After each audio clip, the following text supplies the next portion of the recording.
Good afternoon, everyone. Welcome into another edition of Talking Fitchburg.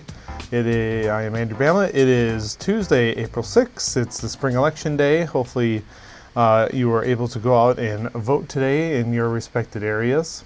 Hopefully we'll find out tonight some results from your local areas, and whether that's referendums, school boards, alders, whatever have you. So right here in the city of Fitchburg, we'll have those unofficial results tomorrow. As long as they're in from the clerk's department, we will give you all the results that we have to the best of our abilities through the city of Fitchburg. Today we have a replay. We're going to re-show you the fire truck tour with Engine 3 with Adam Dorn from the Fitchburg Fire Department. And then we're going to have an interview with the rec department. It's their monthly update. And a little bit of news coming with Austin. So you'll find that out. News has already happened, but you'll find it out today in our segment with Austin from the rec department. But, nevertheless, we have headlines to get to. And we're going to start with, we have Waterway Cleanup coming up, if you didn't know that. And that'll be starting on April 10th, Saturday, 9 to 11. Rain date of the 17th if need be. So that's this Saturday. We have 4 cleanup locations this year, and that's Dunn's Marsh, Quarry Hill, Swan Creek, and Yarmouth Greenway.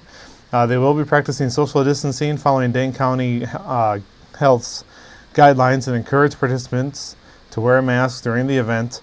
Thank you for all your interest in volunteering to keep our waterways clean. If you would like to volunteer to lead a cleanup group, please reach out to the city's environmental engineer, Claudia Guy, at claudia.guy@fitchburgwi.gov.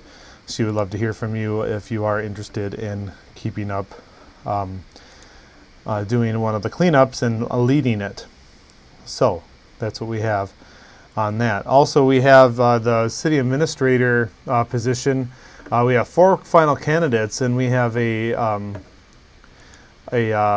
reception for them coming up. So you, the public, will be able to meet them as well as the staff and be able to ask some questions. So the city of Fitchburg will be hosting a reception on the evening of Thursday, April 8th, so 2 days from now, from 6:30 to 7:30. It will be right here at City Hall in the council chambers at 5520 Lacey Road. Due to the pandemic, we do have a virtual option as well. The reception will begin with the candidates introducing themselves, and then we will ask a few questions in the virtual portion. Following, in-person attendees are welcome to meet and greet the finalists as well. And for you that do not know, here are your 4 finalists. We have current police chief Chad Brecklin. We have the IT director Matthew Prow, both of the city of Fitchburg, and then Andre Small and Eric Rindflesh. I hope I'm saying his name right.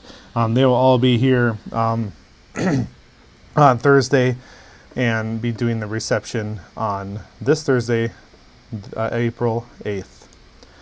Also, we have some teen takeaway bags available at the public library. Each monthly teen takeaway bag highlights a specific genre and contains a library book, a book of to keep, activities, and other fun surprises. The genre for April is humor. Well, of course, we had April Fool's Day, so why wouldn't we have that? Pickup will be arranged through our curbside services. Quantities are limited. Email Kristen Garvey if you would like to sign up, or with any questions, please contact Kristen as well. And please include your library card number when you email her to get signed up for these takeaway bags for teens. And again, that's ages 13 to 17. Also, we have another story here from I believe it's the Senior Center. Oak Park Place and UW Badger Talks Lessons Learned in Joy. Our Parks Place Senior Living and UW Badger Talks presents Lessons Learned in Joy, a free virtual event featuring Karen Dickrell, human development and relationships educator at the University of Wisconsin. Building a resiliency skill is more important than ever. Karen has been teaching lessons in joy for over 30 years. The lessons learned build on our family strengths with messages and experiences gained over the years. This free event will be taking place on April 15th at 1:30.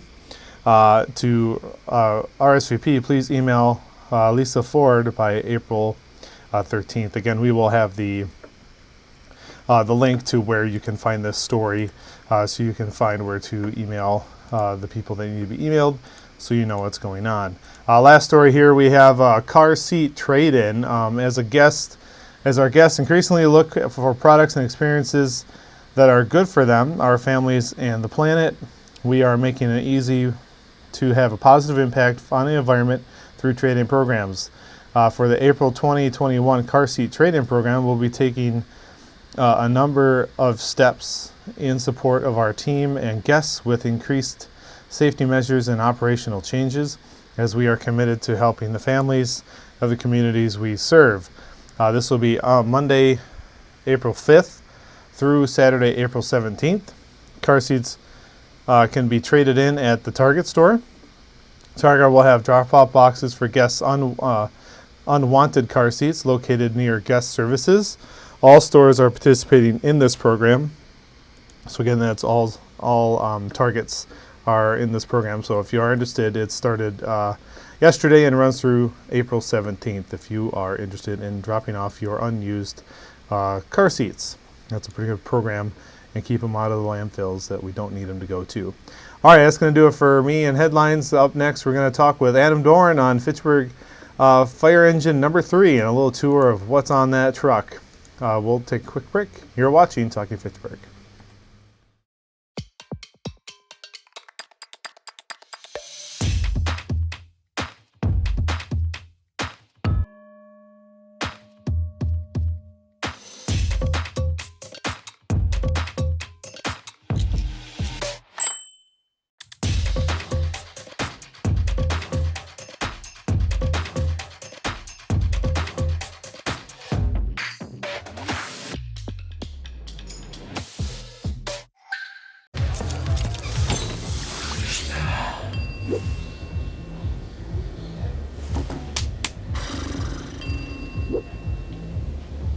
If you need to do something to feel okay to drive, you're not okay to drive.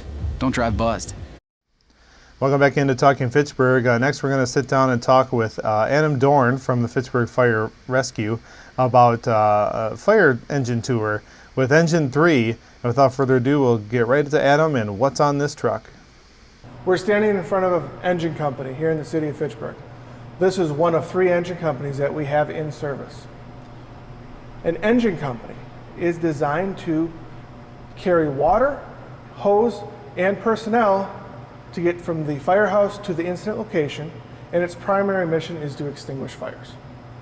What are some of the items that you might find on an engine company in the city of Fitchburg? Well, where I'm standing right now, we're next to the cab. So in the cab, you'll find where the firefighters sit. So we have seats, but we just don't have a regular seat like you have in a vehicle. Our seats actually have our air packs built into the seats. So when we go to a call, we can actually be wearing and putting on our air packs. So when we get to the incident location, we can come out of our seat with everything that we need already on us to go to work. We are standing in front of what we call our pump panel. Our pump panel controls all of the water movement in our vehicle. So from this pump panel, we can use these controls here to let water into the pump. The controls up here all control water going out of the pump. You'll also find hose and water on our engine companies. We have a lot of hose. That is by design so that we can effectively and efficiently put out fires that are all sorts of different sizes and distances from our engine companies. All of these hose sections are pre-connected to the engine. It's set up that all we have to do is open up a valve and we have water in our hose. So in our yellow and green hose down here, they're about 200 feet long. And in order for us to effectively use those to put out a fire, we have to have about 150 PSI at the end of the hose so that the nozzles work like they should. The blue hose up top is 200 feet long. That's 2.5 inches in diameter. The yellow and the green hose is about 1.75 inches. So it's a smaller hose So when you think about it generically, we use a smaller hose on smaller fires, or the smaller hose where we have to move around a bunch of corners, such as a house. If a room was on fire in a house, we would use that. If it was a larger building, or if there were multiple areas on fire, or it was just a large area in general, we would use the blue hose. The blue hose puts out about 250 gallons per minute. In comparison, the yellow and the green hose, the 1 3/4, puts out about 150 gallons per minute. So our engine companies are equipped with a lot of different tools. As you can see, there's 3 tools here, but on the back side of this board, we've got about 6 or 8 more tools that we can use for all sorts of different types of situations. Some of the ones that we have here, there's a sledgehammer. This is actually a pickhead axe.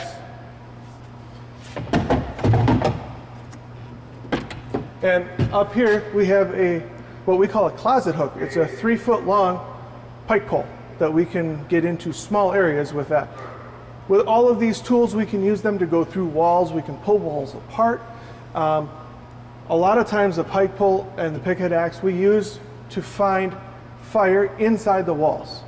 Or if we have to go through one item to another or break locks, we can use all of these kinds of tools to do that kind of stuff. So in this compartment, we have a number of different items in here that are kind of across the spectrum of what we do with an engine company. On the bottom, you'll see our traffic management devices, or traffic safety cones. As you could see, we have an extra section of 1.5 or 1 3/4 hose, and we also have what we call our hydrant bag. In our hydrant bag, we have everything that we need to hook up our 4-inch hose to a hydrant. That hose supplies the engine with the water that we need to fight fires. So when one of our firefighters gets off the truck at the fire hydrant, they take that bag along with the 4-inch hose and can use that to connect the hose to the hydrant. In this bucket here, we actually have what we call our decon kit. So when we are at a fire, we can generally get very dirty. We have debris all over our equipment. We use a small garden hose and a stiff bristled brush in there to get all of the big, we call it gross decon, the big stuff off of our equipment, so we don't put it in the truck or in the engine. That way we can try to prevent us from contracting cancer. Cancer is one of our biggest killers in the fire service, so we try to do whatever we can to prevent and take care of ourselves from contracting that. So now we're standing in front of the back of our engine. In the back of our engine, you'll see we have our tarp, and behind the tarp is our hose. Well, how do we get to that hose? Just like we kind of saw before, we're going to take the orange strap and pull on this, and it's going to fall down for us. So now we have access to our hose. This yellow hose that you see is what we call large diameter hose. It's 4 inches in diameter, and it's set up with this strap so that when we need to connect this to a hydrant, we actually can just loop this big loop over the top of the hydrant, and then the engine can drive away and it will pull off the hose from the back of the truck. So we have 1,000 feet of this 4-inch hose on the back of the truck. We actually have 1,075 feet of 4-inch hose on the truck altogether. Up on top, you'll also see some blue 2.5-inch hose. That is not connected to anything, nor is this. Neither one of these hoses off the back are connected to anything on the truck.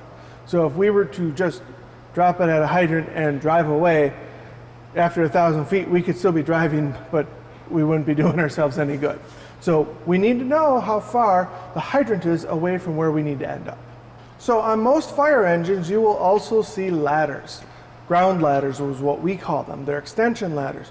24-foot extension ladder, maybe a 12 or 14-foot roof ladder with hooks on the end of them so that we can put the hooks over the top of the roof so it doesn't slide off when we go to climb on it. Well, you haven't seen where the ladders are on our truck yet. But normally they're on the passenger side of a fire engine, mounted right here, but they're not there, so where are they? Well, over the years, the evolution of our fire engine has has come to the point where they're now stored on top. But how do we get to them? That is a great question, and I'm glad you asked it. It's real simple. For us, we turn on the master switch for power for the ladder rack, and we press a lever, and the whole side will come down, and our ladders are easily accessible at that point.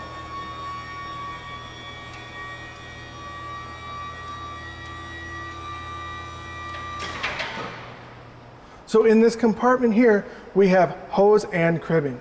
The cribbing down here is what we use to stabilize vehicles that have been involved in a car accident. We have some 4x4 cribbing and some what we call step chocks. So we use those to go under the wheels or under the vehicle where the framework, we can make that connect to the ground so it doesn't move when we work in the vehicle. On this shelf here, we actually have our water rescue equipment. So we have what we call our noodles, flotation devices. We've got a couple rope bags in here for connecting to the people that would be wearing our Gumby suits. We also have a throw rope in here and life jackets.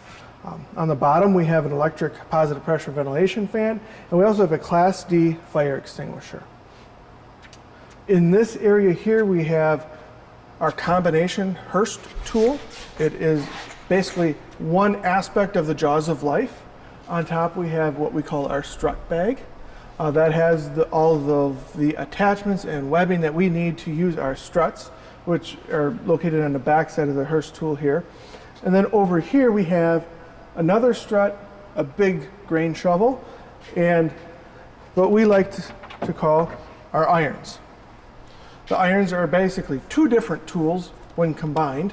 We call it the irons. We have a Halligan bar and a flathead axe. These two tools work extremely well together, and that's exactly why you'll see the groove here in the head of the axe, that this actually pairs up with it perfectly. This here is basically the key to any building that we need to get into that we don't have keys for. We can get into the building with this. We're back here at the front of the engine, and this is where a lot of this action takes place when we are going to a call. This is where our siren is located. This is the siren. This is what you hear when we're going down the road. As you can see, we got red lights here. We also have a light bar up top, which doesn't look red right now, but once the light bar is turned on, it does show up red and white. The driver sits over here. The other side is where the officer sits. You can probably see through the windshield there that we actually have a computer in the front seat there. That computer gives us all of the information that we need to know about the call, where to go, what it's for, who the caller might be, if we have to get a hold of somebody. It has all that information in it. So we've talked a lot about the fire aspect of each of these roles, but the reality is we do not go to a lot of fires that are actively working.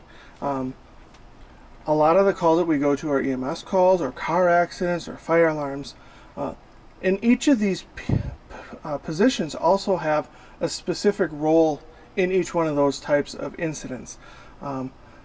As an example, the nozzle firefighter at a car accident may still pull the line, the pre-connected hose and be ready to put out a fire, but the hydrant firefighter is not going to connect to a hydrant. They're going to be using the hydraulic tools to try and get the person out of the vehicle or just check on that person in the vehicle. So each incident that we go to is not the same, but there are many different types of incidents that we go to where all of our roles change just a little bit as to what we need to accomplish.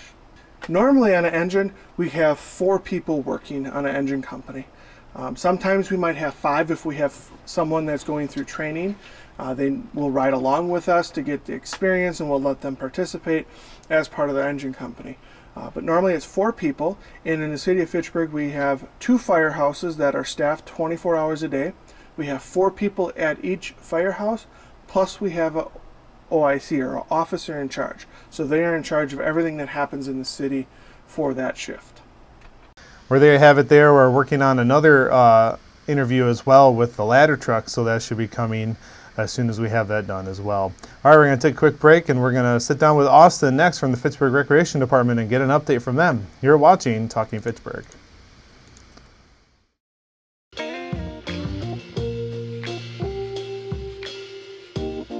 you joined our family, it was like, I really do feel complete now.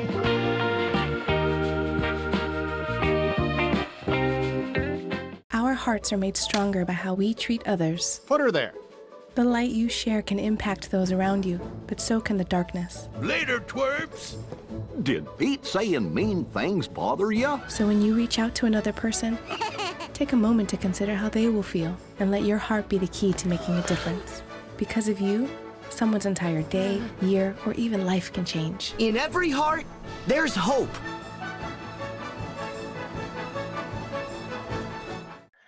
Good afternoon, everyone. Welcome back into Talking Fitchburg. Today, I have the pleasure to sit down with our rec department and talking with Austin. Austin, how are you doing today? Good. How are you doing? I'm good. And before we get started, we have some news with Austin. Bittersweet news for us and good news for him. He's moving on to another city doing close to the same thing he's done here with their rec department. And so this is our last interview and my first and last interview with Austin. So congratulations, Austin. Sorry to see you go, but I understand it's probably a better move for you right now. And good luck with all of that. Thank you very much. I've enjoyed it. I've enjoyed doing these. These are so much fun to do every month, and I'm going to miss it for sure. Yeah, I bet. And it's been a joy having you on. And now we're getting you in one last time. You are done in like 10 business hours. Technically, you're done. Yep. And so we're getting you in one last time for the month of April. And so what do we got coming up here, Austin? Sure. Yep. So I will mention some of the spring things kind of we have going on. Just kind of, they're all filling up, but just the, last minute things. So we have our spring dance classes. Those actually start here in a few weeks. So middle of April.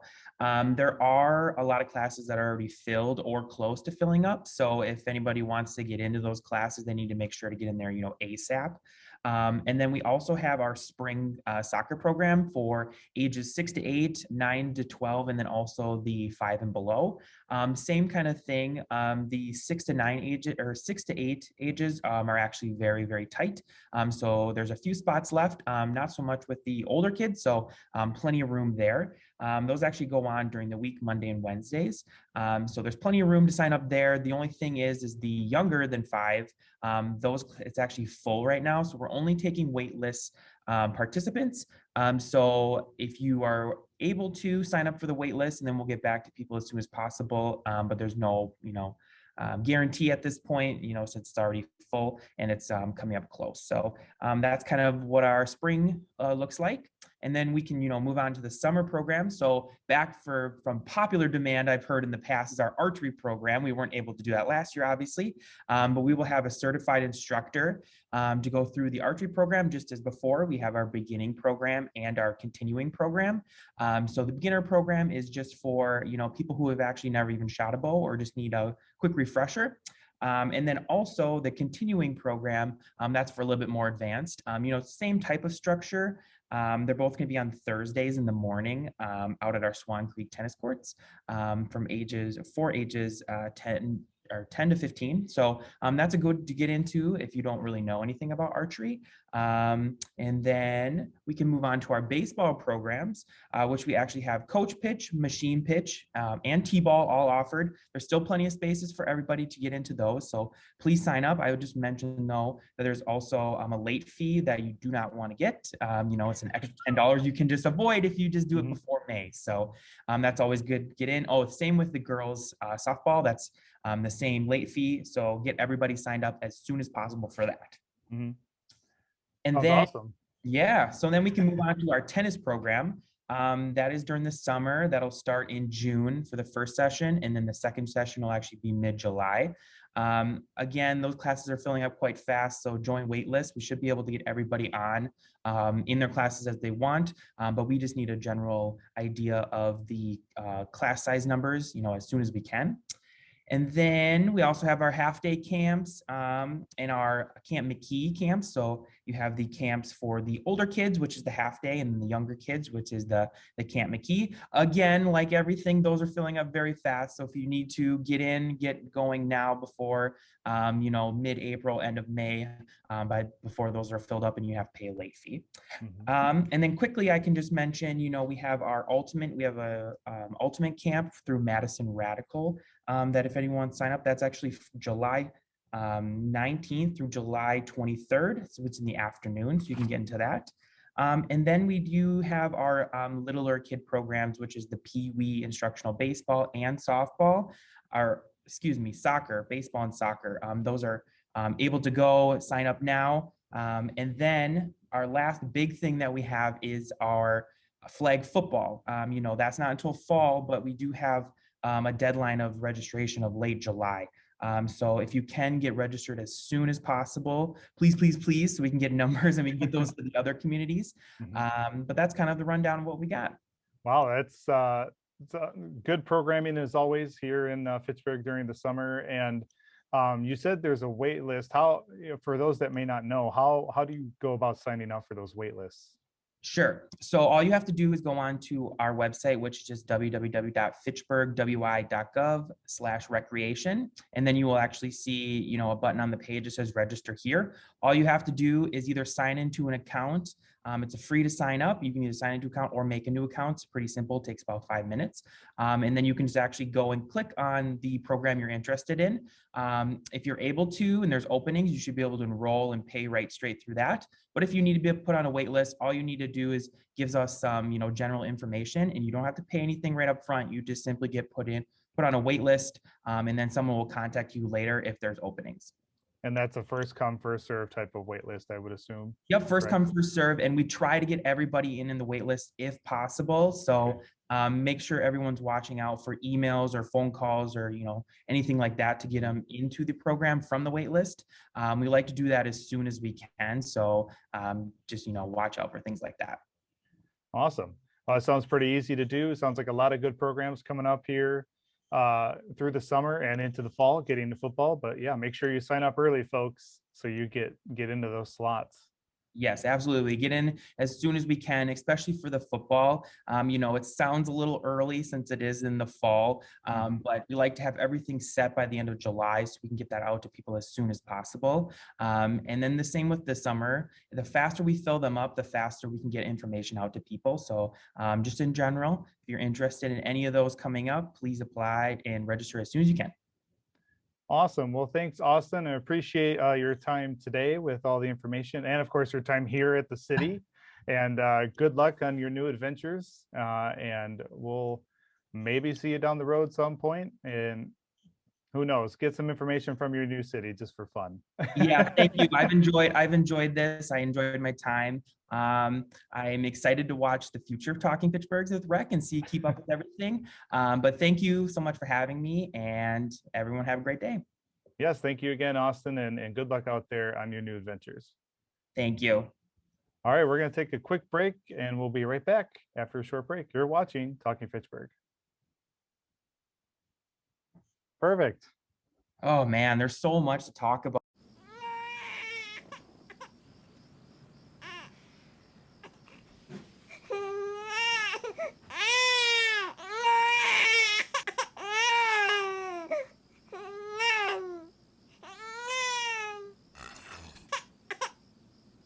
If you love them enough to suck the snot out of their nose at 4 a.m., then surely you'll check NHTSA.gov/the right seat to make sure they're in the right car seat.